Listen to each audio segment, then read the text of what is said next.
بسم اللہ الرحمن الرحیم۔ گمنام ہیرو کے معزز ناظرین، السلام علیکم۔ آئیے چلتے ہیں کہانی کی طرف۔ میری پکار پر میر بخش خیالات کے بھنور سے نکل آیا۔ اس دوران میں ہاتھ بڑھا کر میں نے اس کے لیے پیسنجر سیٹ والا دروازہ کھول دیا۔ وہ کسی گولی کی رفتار سے پجیرو تک پہنچا اور بجلی کی سی صورت سے گاڑی میں سوار ہو گیا۔ اس کے دروازہ بند کرنے سے پہلے میں نے ایک جھٹکے سے پجیرو کو آگے بڑھا دیا۔ چند لمحے میں پجیرو ہوا سے باتیں کرنے لگی۔ پجیرو چونکہ ساکن حالت سے حرکت میں آئی تھی، اس لیے اونچی نیچی رفتار پکڑنے میں اسے جو لمحے لگے، اسی وقت میں ٹویوٹا ہائیلیکس ہمارے بہت قریب پہنچ گئی تھی۔ وہ اب بھی ہمارے عقب میں تھی، تاہم ہمارا درمیانی فاصلہ بتدریج کم ہو رہا تھا۔ یقینی طور پر متعاقب گاڑی کی رفتار ہم سے کچھ زیادہ رہی ہوگی۔ بیک وقت دو مقامات پر متوجہ تھا، بھرپور توجہ سے ساتھ ڈرائیونگ بھی کر رہا تھا اور ریئر میں بھی اپنے پیچھے آنے والی گاڑی کو نظر میں رکھے ہوئے تھا۔ ابتدا میں صرف ایک گاڑی تھی، ٹویوٹا ہائیلیکس، جس کے عقبی کھلے ہوئے حصے میں کوئی شخص گن تھامے کھڑا تھا۔ فاصلے میں تیزی سے واقع ہونے والی کمی کے باعث گاڑی میں بیٹھے ہوئے افراد کے حوالے دکھائی دینے لگے۔ رفتہ رفتہ ان حوالوں کے حلیے واضح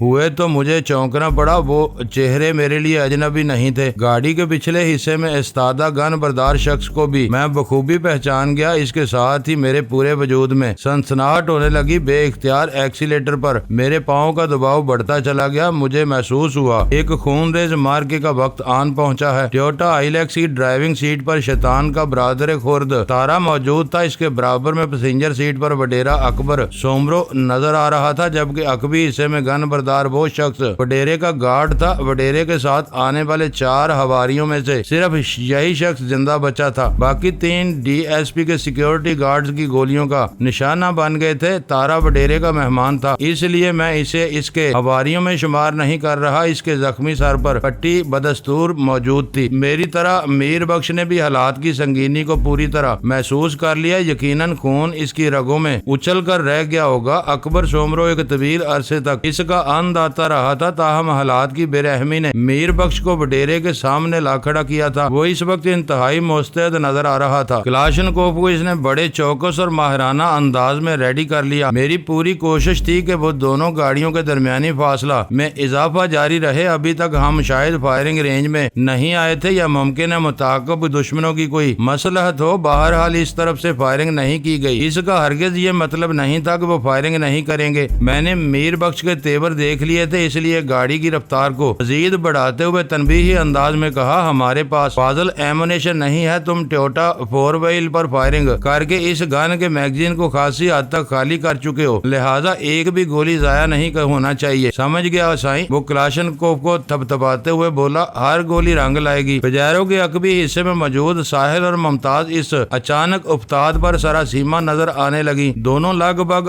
ہم عمر تھی، حسین اور جوان بھی تھی، تاہم دونوں کے حسن اور جوانی میں علاقائی فرق تھا۔ ساحل نے بڑبڑانے والے انداز میں کہا، یہ شیطان یہاں بھی پہنچ گئے۔ اس کی بڑبڑاہٹ میں خوف سے زیادہ جھنجھلاہٹ شامل تھی۔ ممتاز نے ساحل سے پوچھا، کیا تم ان لوگوں کو جانتی ہو؟ ساحل نے اس بات میں سر ہلانے پر اکتفا کیا۔ ممتاز نے گردن موڑ کر ٹویوٹا ہائیلیکس کی جانب اشارہ کرتے ہوئے کہا، اگر میری آنکھیں کوئی دھوکہ نہیں کھا رہی تو اس گاڑی میں ڈرائیور کے ساتھ وڈیرا اکبر سومرو بیٹھا ہے۔ ممتاز کے جملے نے مجھے چونکنے پر مجبور کر دیا۔ میں نے عقب نما آئینے میں دیکھتے ہوئے اس سے پوچھا، تم وڈیرے کو کیسے جانتی ہو؟ اکبر سومرو عمر کوٹ کے ایک دور افتادہ علاقے میں رہتا ہے، ممتاز نے بتایا۔ وہ خاصا معروف اور طاقتور وڈیرا ہے۔ بابا کی طویل عرصے سے اس سے دشمنی چل رہی ہے۔ میں اپنے دشمنوں کو نہیں پہچانوں گی تو پھر کسے پہچانوں گی؟ ایک لمحے کے توقف کے بعد اس نے کہا، لیکن اس گاڑی کا ڈرائیور مجھے اس علاقے کا نہیں لگتا۔ پتہ نہیں یہ شخص کون ہے اور وڈیرے کے ساتھ کیوں نظر آ رہا ہے؟ ساحل نے جلدی سے کہا، وہ تارا ہے، وہ شخص آج وڈیرے کا مہمان بنا ہوا ہے۔ ممتاز نے اکبر سومرو سے شناسائی ظاہر کر کے میرے ذہن میں ہلچل مچا دی۔ پھر یہ خیال اور بھی سنسنی خیز تھا کہ اکبر ممتاز کے باپ قاضی سلطان کا دیرینہ دشمن بھی تھا۔ وڈیرا اکبر سومرو اپنے دشمن کی بیٹی کو ہمارے ساتھ دیکھ کر میرے خیالات کو ممتاز کی آواز نے تہ و بالا کر دیا۔ وہ کہہ رہی تھی، وجدان، تم وڈیرے کی گاڑی کو اپنے عقب میں دیکھ کر بڑی